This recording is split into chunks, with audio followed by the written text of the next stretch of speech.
नमस्कार दोस्तों, स्वागत है आप सभी का यूपी पुलिस कांस्टेबल एग्जाम के लिए हिंदी की एक और महत्वपूर्ण प्रैक्टिस सेट में। तो आप सभी लोग वीडियो में लास्ट तक जुड़े रहें।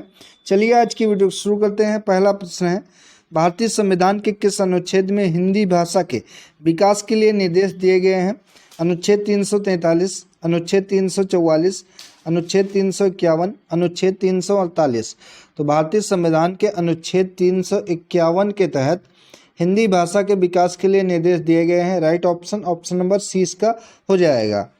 पहला विश्व हिंदी सम्मेलन कहाँ पर संपन्न हुआ था? नागपुर में, नई दिल्ली में, लंदन में या वाराणसी में? तो पहला विश्व हिंदी सम्मेलन जो कि 1975 में हुआ था और ये नागपुर में हुआ था। तो right option option number A इसका हो जाएगा। ठीक है। अगला, एक या अनेक वर्णों की पास पास तथा क्रमानुसार आवृत्ति को कौन सा अलंकार माना जाता है? अनुप्रास अलंकार, मानवीकरण अलंकार, वक्रोक्ति अलंकार या श्लेष अलंकार? तो एक या अनेक वर्णों की पास पास तथा क्रमानुसार आवृत्ति को अनुप्रास अलंकार कहा जाता है। Right option option number A इसका हो जाएगा। ठीक है।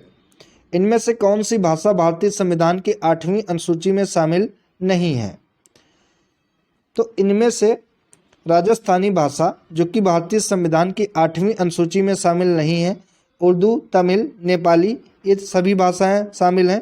भारतीय संविधान की 8वीं अनुसूची में कुल 22 भाषाओं का वर्णन किया गया है, लेकिन इसमें राजस्थानी भाषा का उल्लेख नहीं है। तो करेक्ट ऑप्शन ऑप्शन नंबर 20 का हो जाएगा। अगला प्रश्न है, किस कृति के लिए अमरकांत को साहित्य अकादमी पुरस्कार प्राप्त हुआ है? दीवार और आंगन, इन्हीं हथियार से, सूखा पत्ता, ग्राम सेविका। तो अमरकांत को उनके उपन्यास जो कि है इन्हीं हथियारों से, इसके लिए इन्हें वर्ष 2007 में साहित्य अकादमी पुरस्कार दिया गया था। राइट ऑप्शन ऑप्शन नंबर 20 का होगा। भारत के प्रधानमंत्री किस समिति की अध्यक्षता करते हैं? संसदीय राजभाषा, नगर राजभाषा कार्यान्वयन समिति नई दिल्ली, केंद्रीय हिंदी समिति या विश्व हिंदी समिति? तो भारत के प्रधानमंत्री केंद्रीय हिंदी समिति की अध्यक्षता करते हैं। Correct option option number C इसका हो जाएगा, केंद्रीय हिंदी समिति। इनमें से कौन सा भाषा द्रविड़ परिवार की भाषा नहीं है?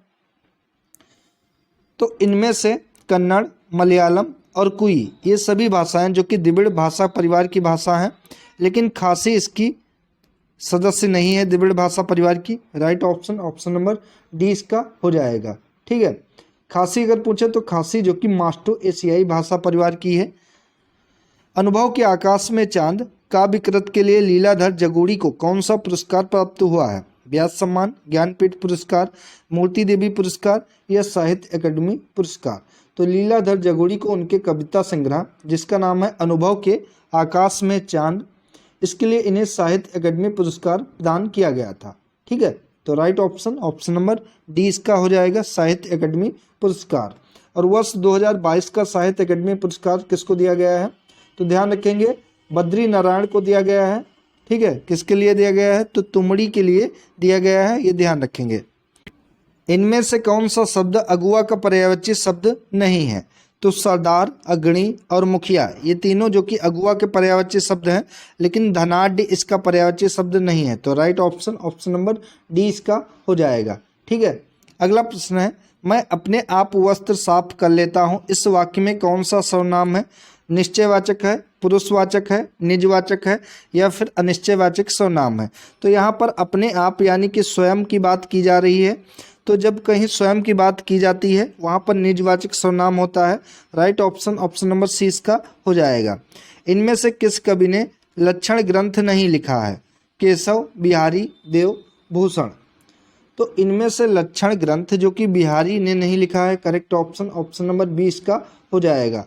ठीक है। निम्नलिखित में से कौन सा शब्द कृत्रिम का विलोम शब्द है? प्राकृतिक, निर्मित, स्वाभाविक या फिर असली? तो कृत्रिम का विलोम शब्द हो जाएगा प्राकृतिक। Right option option number A इसका हो जाएगा। ठीक है। असली का विलोम शब्द क्या होगा? तो असली का विलोम शब्द होगा नकली। ठीक है। और निर्मित का विलोम शब्द क्या होगा? तो निर्मित का विलोम शब्द होगा अनिर्मित, ये ध्यान रखेंगे। और स्वाभाविक का विलोम शब्द क्या हो जाएगा? तो स्वाभाविक का विलोम शब्द हो जाएगा अस्वाभाविक, ये भी ध्यान रखेंगे। ठीक है। तो right option option number A होगा कि कृत्रिम का विलोम शब्द होगा प्राकृतिक।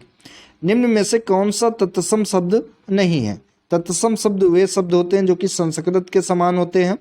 तो प्रहार, स्पर्श, पटल और पान।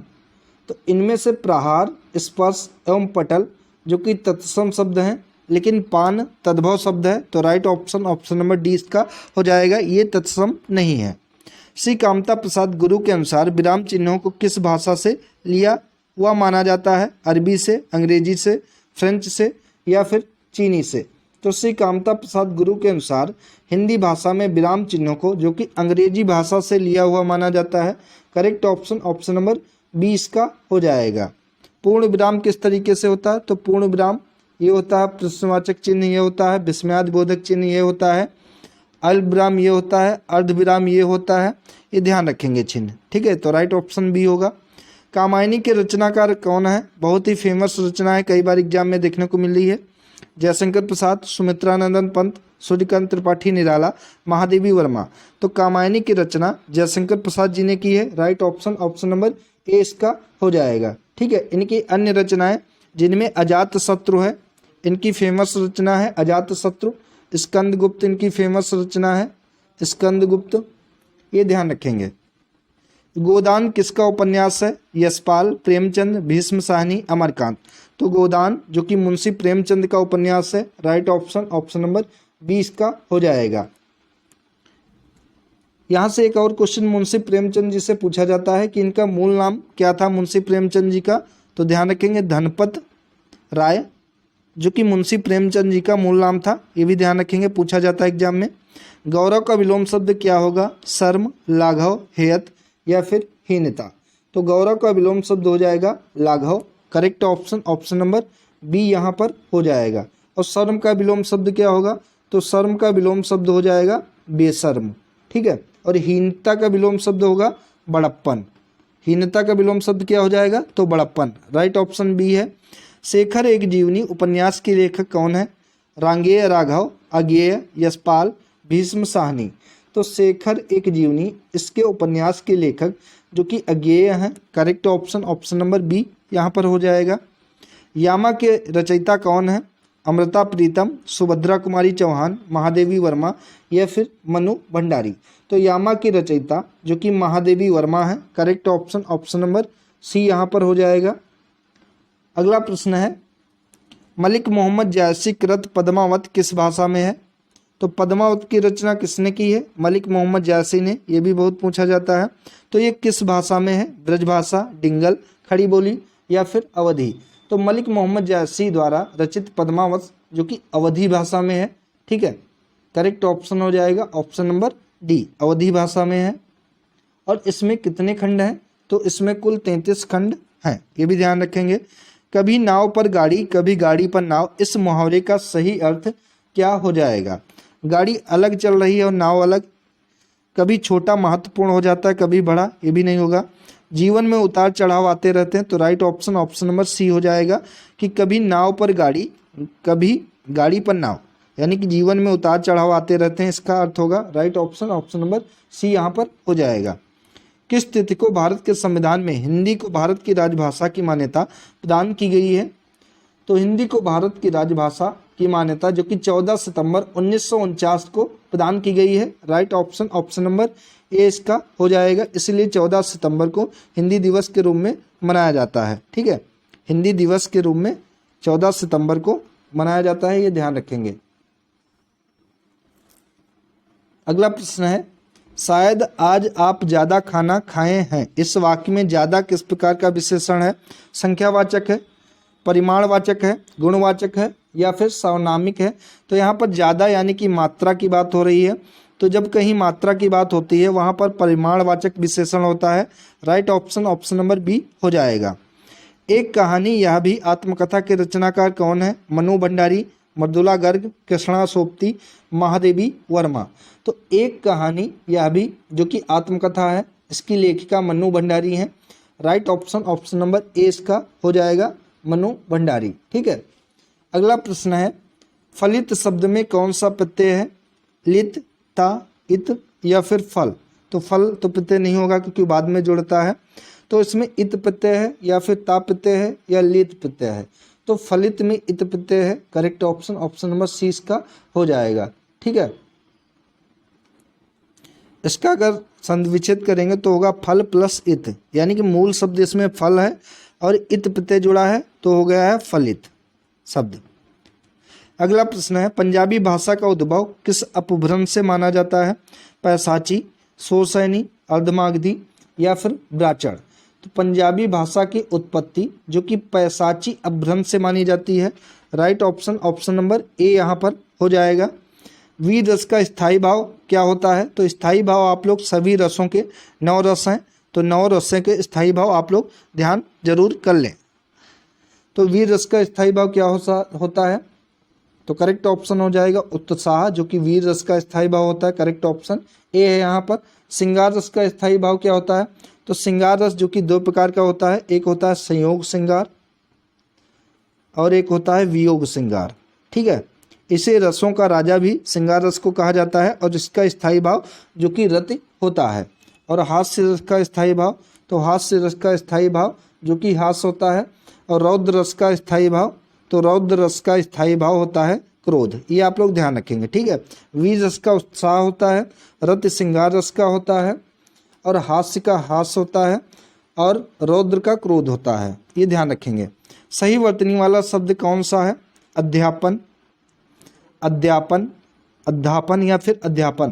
तो इनमें से सही वर्तनी वाला शब्द जो कि ऑप्शन नंबर डी है, इस तरीके से लिखा जाएगा अध्यापन। अर्धविराम चिन्ह कौन सा है? तो यहाँ पर पूर्ण विराम ऑप्शन नंबर सी में है, विस्मयादि बोधक ऑप्शन नंबर बी में है और प्रश्नवाचक चिन्ह जो कि ऑप्शन नंबर डी में है। तो अर्धविराम जो कि ऑप्शन नंबर ए यहाँ पर हो जाएगा। अक्सर आपको अर्धविराम और अल्पविराम बहुत कंफ्यूज करता है। तो अर्धविराम में यहाँ पर ऊपर एक बिंदी लगी होती है और अल्पविराम में ये बिंदी नहीं होती। ये सिर्फ अंतर है इतना छोटा सा, इसको आप लोग ध्यान रखेंगे। तो right option option number A यहाँ पर हो जाएगा। कितना अकेला आकाश किस विधा की रचना है? उपन्यास है, आत्मकथा है, रेखा चित्र है या फिर यात्रा वृत्त है।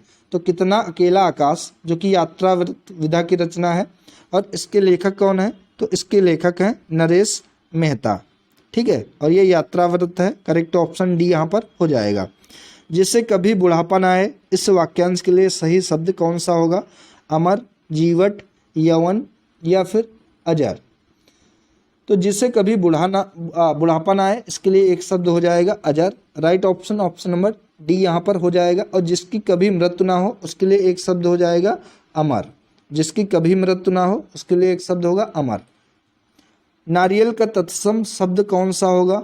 नारिकेला, नारिकेली, नारिकेल या फिर नारिकेल। तो नारियल का तत्सम हो जाएगा जो कि हो जाएगा नारिकेल। ऑप्शन नंबर डी में इसकी वर्तनी सही है, तो डी राइट ऑप्शन हो जाएगा। गुरुजी योग सिखाएंगे, इस वाक्य में क्रिया किस काल का बोध करा रही है? अपूर्ण वर्तमान काल का, सामान्य भविष्यत का, सामान्य वर्तमान का या फिर सामान्य भूत का। तो यहाँ पर भूत की तो बात ही नहीं हो रही है और वर्तमान भी नहीं है, सामान्य वर्तमान, ये सामान्य भविष्यत हो जाएगा कि गुरुजी योग सिखाएंगे। ठीक है, तो राइट ऑप्शन ऑप्शन नंबर 20 का हो जाएगा। महात्मा गांधी अंतर्राष्ट्रीय हिंदी विश्वविद्यालय की पत्रिका का नाम क्या है? गगनांचल, बहुवचन, भाषा या फिर गर्भनाल। तो महात्मा गांधी अंतर्राष्ट्रीय हिंदी विश्वविद्यालय की पत्रिका का नाम है बहुवचन। Right option option number B है। आगे अनुच्छेद दिया गया है, इसको पढ़कर प्रश्नों के उत्तर सही देने हैं। तो सबसे पहले ध्यानपूर्वक अनुच्छेद को पढ़ना है। अनुमान है कि जीवमंडल में शैवाल, फंगस और काइयों से लेकर उच्च श्रेणियों के पौधे की 3.5 लाख जातियां हैं तथा एक कोशीय प्राणी प्रोटोजोआ से लेकर मनुष्य तक 1 करोड़ 10 प्रकार की प्राणी जातियां इसमें सम्मिलित हैं। जीवमंडल इन सभी के लिए आवश्यक सामग्री जैसे कि प्रकाश, ताप, पानी, भोजन तथा आवास की व्यवस्था करता है।